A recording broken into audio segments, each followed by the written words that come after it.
Right. It doesn't. All With the trophy in it, I'll take away. Sure. All the Chelsea fans are so happy. The problem with it is, and I'm going to be honest with all of you guys, is that you guys celebrate when you win and everything. But every time we speak and we try to put pressure on Chelsea and we talk about this project has been going on for a bit now, you must challenge for the league, you're doing the Liverpool gimmick. No, we're not going to challenge. And I might not be talking about you guys specifically, but I'm talking about the majority of the Chelsea fans that I speak to. No, this team is not ready. The team is not good. We need more injection. We need more talk. I am looking at this Chelsea, and I said this even before. I said that Chelsea have added a forward that should score goals in the lap, a forward that can play a false nine. Caicedo's gaining experience by the year. This is his fourth full season in the Premier League, by the way, fourth. The coming one. Enzo Fernandez is going to be his third, if I'm not mistaken. Cole Palmer is going to be his third full season. So the team has experience. Chelsea has a talent to challenge for the league next season. The Club World Cup is great. It showed that the world how good some of the players are. Like even someone like Malo Gusto. This game, for example, he played like the Malo Gusto who played 2 seasons ago when people were putting him in team of the season. Malo Gusto. The problem when I speak to Chelsea fans is that no, we don't want any pressure. We don't want a challenge. We're still in processes and phases. That is the majority, and I guarantee that there will be 80 to 90% of the Chelsea fans in the chat that you will actually say, no, we're okay. We are the 4th best team. We are just lurking here. We are waiting. We still need a goalkeeper. We still need a center back. But then they stop. After this talk, they say we need a goalkeeper and center back. They stop. They say we have Reece James, one of the best right backs in the league. We have the best left back in the league. We have the best midfield in the league. We have the best 10 in the league. Now our forward line improved. Basically, 2 players cannot prevent you from challenging for the league. And also, you are in to try to sign a center back. You know what I mean? Say that, though? Didn't you say we needed a goalkeeper and a center back? Didn't you say that? 100%. And he's 18 million money on. So, and that's honest, right? So we can all look at the errors and say we need a goalkeeper and a center back. It's honest. Which is fine, but you can your ownership can get you a goalkeeper that is very good in Manyan for £20 million. Why aren't they doing it? Because he's free in 6 months.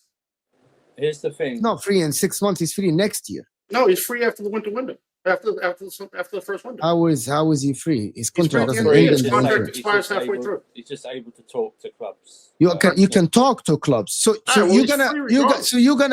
you're telling me that you're gonna wait. By the way, people in the chat already are riled up. People are rattled in the chat, even though I am the one who's. Hold on, let me finish. Hold on. The problem is the people in the chat. You guys are so sensitive. I am propping your team and telling your team is good enough, but you do want the props. You want me to come here and tell you that yes, you won the Club World Cup. I believe that you have the best midfield in the league. But no, I shouldn't, as someone who talk about the Premier League daily, put pressure on Chelsea to at least challenge for the Premier League. A lot of people are sensitive, more like the 5-0, Inter lost 5-0, blah, blah, blah.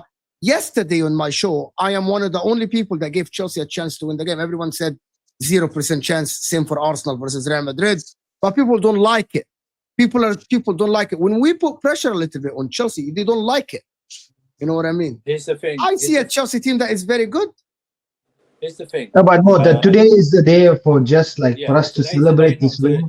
This is not to dissect. We'll talk about Premier League pushing for top 4, challenging, all of that. Like right now, we won. We just got the trophy. We have Trump still in the picture. We need to remove him from that. We need all of that, and then we'll talk about it. I would say this. I want to win the Champions League next season. It's no excuse not to go far in the Champions League and win it at all.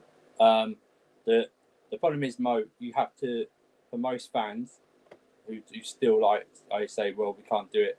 They have to see it first. That's the problem. They have to see it. They have to see us do it. They haven't seen. So why do Arsenal fans believe they will win? Why Liverpool fans believe they will win? Because they've. But I'll tell you why. They've seen their club go close. They've seen Liverpool seen them win the league. That's why. Yeah. Chelsea have not been in a title race since they won it in 2017. They've not been in a title race. And a league is very different from the knockout tournament. My issue is I believe this team can challenge with a few more additions, definitely. And even probably now they could challenge. I don't know if they can win it, but I want to see them challenge. But you cannot ask people to believe something for they haven't seen it first to begin with. You're asking them to have a lot of faith in something that hasn't happened before. This team is getting more confidence. This will give them a huge confidence build, all of them, going forward into the new year. Can they take it forward? That will be the big question. I believe they should and they can. They've built something different right now. The mentality is strong. They're building a good mentality. The coach is building a good mentality. Take it forward. And I want to go far in the league. But I'm telling you right now, I believe we can win the Champions League. I don't care what anyone says in the chat. I believe we can win the Champions League. And we should be looking to win the Champions League next season, definitely. And that the youngest team ever. The youngest team ever. The thing is, though, that age is irrelevant. It's not irrelevant. It matters. It's totally irrelevant. It means it's relevant because it's going to go on for a while. No, it's not a bunch of people that are going to age up. But I'm talking about the age. Everyone equates age and experience as the same thing. That's not necessarily true. This is about, like Mo said, most of these guys now are building up the experience 3 or 4 years together. This is what the Chelsea. I believe this is what they wanted. They wanted to build something like this and build them growing up together. Yeah, and when age does matter, it's in the nitpicking. Because say you're in a close title race with Liverpool and you're both brilliant, players that have been in title races in the Premier League and experienced it, that experience and age can just slightly play a part in those moments. But if you're good enough, you're old enough, and that's been an adage that's been around since the 50s in football. So you've got it. And look, I get people will want to. I get what you said, Andrew Barnes, about tonight's about celebrating being world champions. You don't need to speak about it on there. At the same time, to be fair, we've got Ches in one of our group chats. Says, no one talks to me all in capital letters. No one talks to me for the rest of the summer. We're world champions. We're this, we're that. You can't give it the big un and then not expect expectations. Like in the other group chat, everyone's going, Terry, you said Arsenal's midfield was better than Chelsea's. I judged it on over the last 3 years. Yes. So if you're going to now tell me, if you all want to say Chelsea's midfield is better and this is better and that's better, you can say that. I'm not going to challenge it. But then when I ask the question, do you think Chelsea will finish above Arsenal next year? Don't start to stutter. That's my only ask in this. If, for instance, a Chelsea fan comes on here now and says, best in the world, smash PSG, can't wait for next year. And I go, how do you think you'll get on? I don't know, maybe top 5. That's when I go, is it bravado or do you mean it? Do you know what I mean? Andrew, here's my response, right? Yeah. Any Chelsea fan, don't target Arsenal. Arsenal aren't the standard. Liverpool are the standard. If you believe this team can go on and challenge, then you think of Liverpool as the standard. Arsenal are not standard for this league. Arsenal are not the standard. Liverpool are the standard for this league. That's what it is. But I said it multiple times, Andrew. I actually have been advocating for this midfield being one of the best in the league since actually April last season. Even everyone was telling me you're deluded. And I said, I am telling you, this midfield has a couple of things that not a lot of midfields have. The physicality paired with the technical ability as well. Like, there is not a lot of teams in the league that have a Cole Palmer plus a Caicedo. Yeah. You can have the hard-working players and everything, but also people mistake Caicedo for being just as Hussam says, a tackler. But Caicedo passes the ball so crisp between the lines, and if you don't see it, you're just blinded by your hate for what happened between. Like, seriously, the guy passes the ball like a DM that can play the ball around, but he can also tackle. Yes. It's crazy. It's one of the questions I had, because I know we're talking about I wanted to ask about Caicedo, because for me, tonight, I don't care the hate anyone wants to give me. I think tonight he announced himself as the best defensive midfielder in the world. Well, I like the way he. I notice every time he gets a yellow card, I never have a fear of him getting a second yellow, but he still has the same game. You know what I mean? He still has, and you're right, Mo. The reason that people see him as this attacker is because usually, like, he's playing with other great players in the midfield. He's playing with Enzo Fernandez. He's playing with Lavia. He's playing with Palmer. So he doesn't need to. I mean, he set up Palmer's second goal. That was a pass from Caicedo. He's got that. And that's when I said, that's it. He's got if Caicedo was given to Pep Guardiola, he is one of the only people I see that Pep Guardiola can mold him to be the heir to Rodri. And people said, you're deluded. I'm like, Yes, but Rodri was training under Pep Guardiola. This is 2019. It's 2025. He won the Ballon d'Or in 2024. That's 5 years under the best manager on the planet currently. Give him a Caicedo that can tackle, can run, can cover ground, but can also pass the ball. And let's see what he does. But people don't want to. Oh no! Don't talk to me about that. Oh, he's a tackler. Here's the thing. Caicedo ended the second half season great, but Maresca's made him better this season. Right. Maresca's made him better this season. He has. Talking about Pep.